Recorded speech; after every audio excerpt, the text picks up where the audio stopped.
Hey guys, Renee here. So today we're going to talk all about living on post. I actually received a comment from one of you guys asking me a little bit more about living on post, if I preferred living on a military base or off base.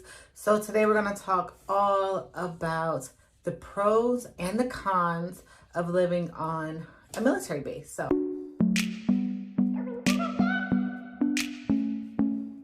she doesn't really sleep long during the day. The lights on, kids are making noise. Is she high? Is she high, mama?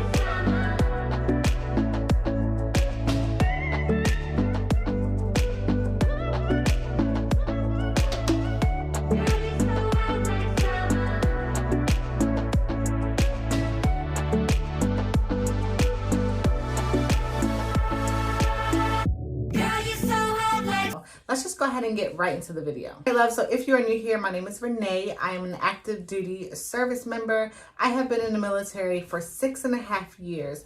I am a mom, I'm a YouTuber, I am all the things. Well, my family and I live on the military base where I serve, and I've lived off post before, and I've lived on post for maybe the last 3 years, and I have to say, I've converted. I am a live on poster. I absolutely love living on post, but I'm not going to be biased in this video. I'm going to tell you the true pros and cons of living on post, and then a little bit about living off post. I have a family of 4, my husband, 2 boys, the baby, myself, I guess 5. All that live in our home, and just take that into account when I hear a little bit more about the story and why I prefer living on post. So let's just go ahead and get into the pros and the cons.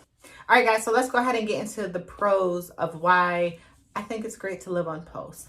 So the first pro is going to be convenience. I live 3 minutes from my job. So even when I'm having a sluggish morning, I still am typically not going to be late because I only live 3 minutes from my job. There's rarely any traffic. I don't have to go through the gate, and it's just right up the road. It's super convenient. Another reason why it's super convenient is because at a unit that's a typical unit, you meet up in the morning, you do PT, you work out, you get sweaty, and then you got a break of time that you have to eat breakfast and shower. So it's so nice to be able to just go down the road, go to your house and shower. When I lived off post, I took about 15 of that minutes one way to get to my house, and then shower. I usually had to eat in the car. Like, it just wasn't worth it. I was spending all of my morning little break time driving. It just wasn't convenient. So living on post is super convenient. You can shower at your house and not in the gym with flip-flops on in a room full of other women. You know, I'm actually at my house able to shower, and it's just super nice. I really love it. The next pro is that it's affordable. So again, we are a family of 5 that live here. If we wanted to get a house where all of my children had their own room, I have a beauty room, and my husband has a studio, we would be paying out of the wooza, right? Whatever it's called. We would be paying so much money, even if we owned our home. So I do understand that your mortgage is way less than renting, but even for us to own a home that was big enough for us to have all the amenities that we have right now, it wouldn't be worth it. It would be my BAH, which is my rent money from the Army, plus more, and it's not worth it for us. You know, I don't want to pay anything outside of what they're already allotting me towards the rent. Second thing about it being affordable is we don't pay utilities here. So that doesn't mean like gouge it or anything crazy, but our utilities, everything except cable, so our water, our gas, I have a gas stove, and our electricity are all included in my rent here. They do have where they send you a thing that tells you how much it would be, but we don't pay it. So it just makes it super affordable. We don't have anything coming out of our pocket outside of BAH for our home. And with all the kids being home, with the pandemic that's going on, everyone's at the house using additional electricity. Everything's already gone up. Our food bill is like ridiculous, but we don't have to worry about that surge in electricity because we're not paying it. So that in itself. Like honestly, electricity is one of the main reasons why we're here. Then my third and final pro is that if you are a service member, you're able to have that downtime. You're able to come home, eat during lunch, eat a healthy, balanced meal without having to pack it, taking all these different gadgets and things to have a balanced meal at work. And if you're in a situation like me where you have like a toddler that stays home with your significant other, my husband works from home, let's be clear. But when I come home during my lunchtime, I am actually putting her down for her nap, helping him, feeding the kids lunch, helping a little bit around the house during the day to kind of take that burden and give him that time where he can focus on his business and other things. So I'm just up the road. I'm able to come home if I have to. It's easy. Now that our 9-year-old is going back to school, I'll be able to help with like picking him up and dropping him off and just all the things because we're right here in the community. So it just makes it so convenient for our family, and that's why we love to live on post.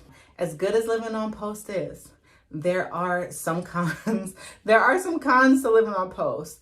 So the first con is just that you are in this community full of military personnel. So if you've ever seen the show Army Wives, it's kind of like that. I'm not talking bad about Army Wives because even though I'm the service member, I am an Army wife. So I'm just saying that people are like in your business. Like they know the ins and outs of what's going on in each house. It's just the weirdest thing, right? I've sat and talked to like people who stay home and just, they're like, oh, this person's doing that and that person doing that and this person doing that and this person doing that. And you're just like, how y'all know that? Like, how do you know all of that? So you are in a military community with people who just sometimes just don't have a lot to do during the day. So they will be trying to figure out your lifestyle and what you do based on what and who is coming in and out of your house. But I mean, we kind of keep to ourselves, so I'm not really worried about any of that. The second con about living on post is actually the move out process. So the next two are about the move out process. So the first one is when you move out, they are going to nitpick everything, every little thing. Like I have lived in apartments and townhomes my entire adulthood. So when we moved out of our first military home, I was like, okay, well, my husband patched stuff up. We got the shampoo the carpet. Like we really went in and made sure the house looked beautiful, better than when we moved in, right? They nitpicked every little thing. Y'all, we changed all the blinds. Y'all know the kids messed up the blinds. We took them all down and brand new blinds up. When I tell you they nitpicked every little thing, I was done. So just keep that in mind. So when we moved into this home, I literally wrote down every little tiny, itsy bitty, small thing on that little checklist that you get. I wrote, the most smallest of things, because if this is the condition that you're going to give me a house, then I want to make sure you know the condition when I move out. So the next thing is that sometimes the transition is not as smooth. So when we left our old installation, they actually held on to our BAH. So it's an allotment every month. They go on your check and they take it out. Like you don't even see it. Like it just goes straight to them. They held on to it. So when we moved here, I actually had to pay the rent to them, like a money order. I was like, I don't even know how to pay rent. Like I haven't paid rent in years. So I don't even know what to do. So I had to like give them a money order for the first 2 months because my old installation held on to my allotment in order to make sure that they got their last little bit of money that we owed, was like $100 and something.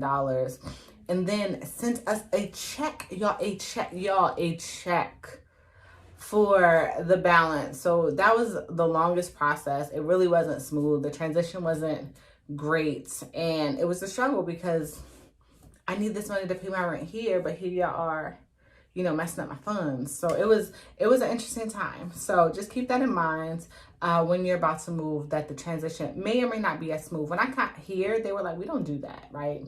Y'all just pay us whatever is owed at the end. And then the third con, I guess, is that there is an ease of access to you. So that means when things lock down, when there's snow, when there's bad weather, pandemic, when things shut down, you are going to possibly be one of the people who have to come in. So there are some times when it's like snowing and things of that nature, they go ahead and lean on people who live on post because it's easier for them to get to work. I could walk to work.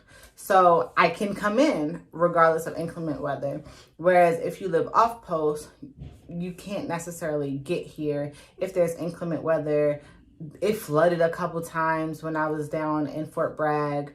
Like, it's just crazy. And then with things like the pandemic, here they haven't really locked down to where you have to stay on post. You do have like a sort of a radius. But if ever it does, you know, the people outside of post will have kind of a radius, and the people on post will pretty much be, y'all can't leave post. So sorry for you. So those are some of the pros and cons that I have for living on post, and I guess off post too. So hopefully it helps a little bit. Again, I try to be as unbiased as possible, but I do prefer to live on post. It's just super easy. It's super affordable. My family's right there. I understand, you know, home ownership is huge, and maybe when we go to our next base, we might purchase a home. But right now, I really don't like the area, and I don't feel like the turnover is great enough for us to sell a home when we leave. So on post works better for us. But eventually, home ownership will trump all of my pros on living on post. So thank you guys so much for watching. Please stay tuned, like and subscribe, and I will see you guys in the next video and or vlog. Bye.